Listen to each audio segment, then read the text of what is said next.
Lauren's project, Unlock Your Learning, is focused on helping students with different learning challenges have access to additional materials that could assist their personal needs if unable to communicate them directly. Lauren wants to help students like herself succeed academically by giving them the resources they need to more effectively advocate for themselves. So, Lauren, what problem is your project focused on solving, and who is your target market? My target market for this project was students who have learning difficulties or who require learning accommodations.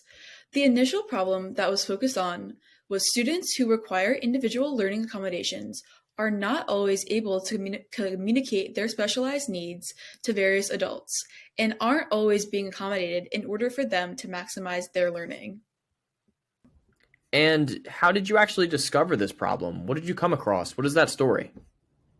Yeah, I first discovered this problem when I began the interviewing process at the beginning of the program.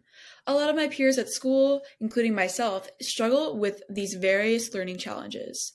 Students who require additional support are given LPs or learning profiles, which are also given to teachers in order for them to best support these students. However, sometimes students still struggle with navigating these learning challenges.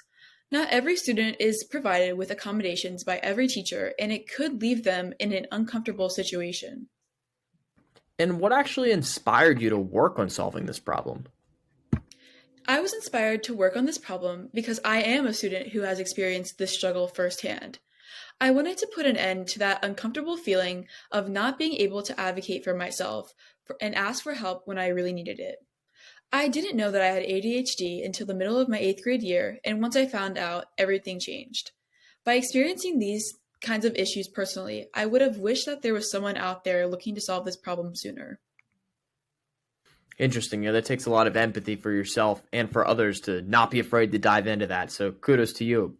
At the same time, I'm curious, why is this problem why is it especially meaning to you? Yeah, this problem is really meaningful to me because I know so many close friends, family members, and peers that have expressed similar feelings of frustration and isolation due to similar obstacles that came across with having learning challenges. I wanted to try my best to help others in my community who struggle with finding helpful coping strategies in school who are more capable of achieving success despite any obstacles that they may face. So after diving into this problem so much and learning so much about it, you came across a solution. And what is the name of your solution, and how would you describe it in one sentence? The name of my solution is called Unlock Your Learning. I would describe this as an interactive booklet that allows students to have direct access to a more in-depth look into what their learning requires. And what is your value proposition?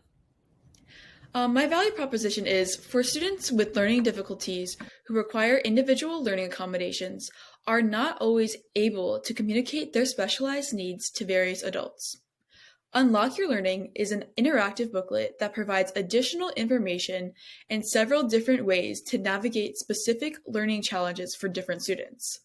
It can benefit the target market because it is an outlet for self-advocacy and can provide information for others who might have trouble understanding why students with learning difficulties need the extra push towards success. Unlike doing absolutely nothing, Unlock Your Learning is a more tangible solution that gives students direct access to the resources they need to conquer their learning obstacles.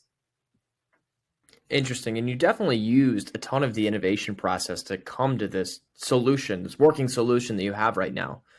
I'm curious, how did you get there? Can you tell us about 3 experiments that you conducted as you were working on your project?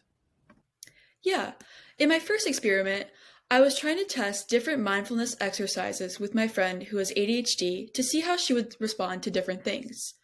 The experiment that I conducted was we studied together and took different scheduled breaks and then studied together without breaks to see how long it would take her to get distracted when off a schedule. The outcome was without scheduled breaks, we were more susceptible to getting distracted by other things versus when we had scheduled breaks while studying. This helped me learn that maybe there is something else we could do to eliminate distractions and still accomplish studying effectively. The impact of this experiment helped me to want to do more tests and to research on how to avoid getting distracted while doing simple tasks like studying. In my second experiment, I wanted to test how my friend with ADHD could divide and conquer a simple task, like cleaning her room. I wanted to see if things like ADHD can affect the performance of other tasks outside of a school environment as well. The experiment that I conducted was I helped my friend with ADHD organize her entire room and to see how we could divide and conquer a task. The outcome of this experiment, which it took us 2 full days, but we ended up fully being able to declutter and clean her room by the end of it. I learned that it can take people with ADHD a longer amount of time to complete tasks like cleaning, and it was helpful to have someone else helping my friend because she had more motivation to get a clean room. The impact of this experiment gave me a better understanding of how time management could be a problem with students who have ADHD and how it can be hard to work around it. In my third experiment, I wanted to test a solution similar to a website with techniques on how to cope with stress while having learning difficulties before actually creating a website. I had created a simple Google Doc with a list of coping strategies for stress, and I gave it out to my beta testers. The outcome of this experiment was the beta testers had given me good feedback and said that my solution could be helpful if it was more detailed and targeted more groups of people within the market. I learned that it is beneficial to start small, get feedback, and then add on. If I had made an entire website and received negative feedback, I would have wasted a lot of time on a solution that no one was interested in. This impacted my project because it allowed me to improve my solution and helped me to broaden the scope of my project by forcing me to do more research on more groups of people within my target market. Yeah, that's super awesome for you that you were able to kind of scale back, especially that last experiment, and say, hey, what can I do right now to kind of impact my target market? What is my minimum viable product or service? So really good job on that. With all of that work, but when they're both the problem and solution in mind, you definitely hit some obstacles, along the way. What is something important that you did to move your project forward?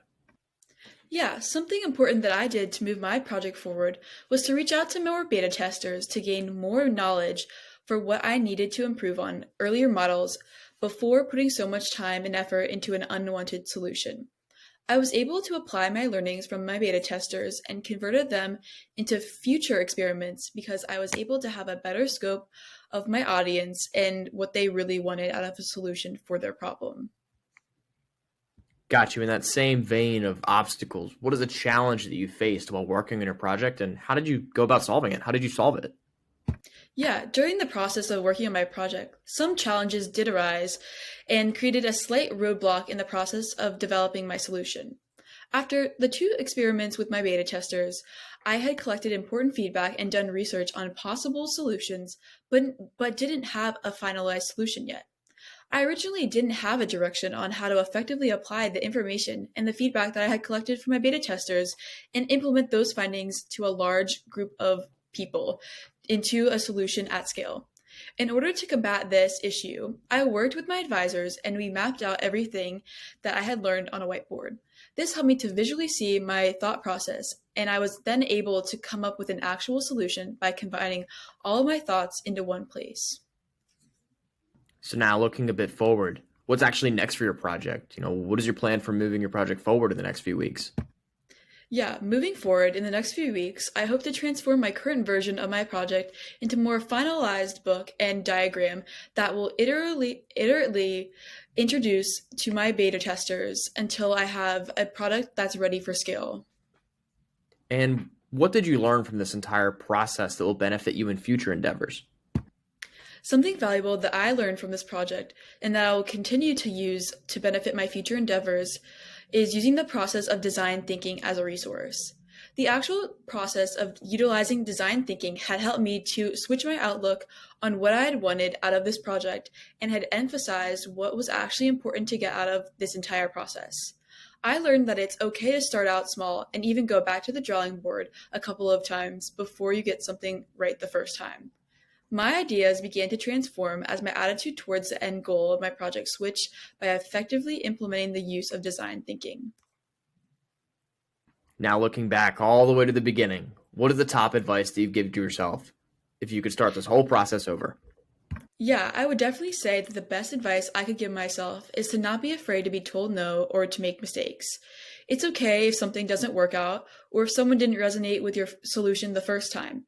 Trial and error is a key component to reaching success, and when going through this process, it is super important to recognize that not everything will work out on the first try. In conclusion, I would say it is essential to keep moving forward and to try new things, even if it gets tough along the way.